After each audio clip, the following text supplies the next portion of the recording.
Hello, this is Sonia from My Happy Space. Welcome back in my channel.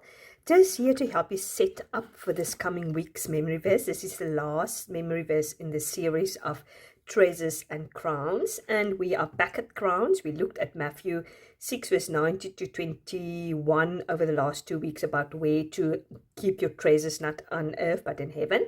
Now we're looking at crowns. I'm coming soon. Hold fast what you have, so that no one may seize your crown. Revelation 3:11. It's one of the churches that the Lord is speaking to, so it would be nice to dig a little bit around that when we do sort of meditation sheet. So yeah, this is the verse you're going to concentrate on for the next week. So you're going to put it behind daily. Your old daily verse, which is last week's verse, you're going to move into your even section.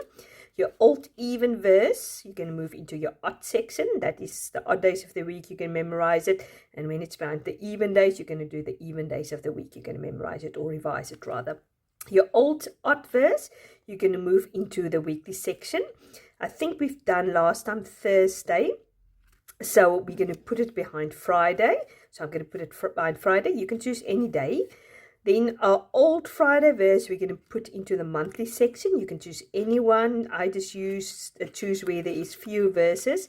Like here behind the 16th, I'm going to put it. So at the 16th, I'm going to revise that verse. So at least once a month, I will go over this verse, which we've done about 2-3 months ago. So by this time, I actually know this verse fairly well. So in a month time, I just need to revise it again.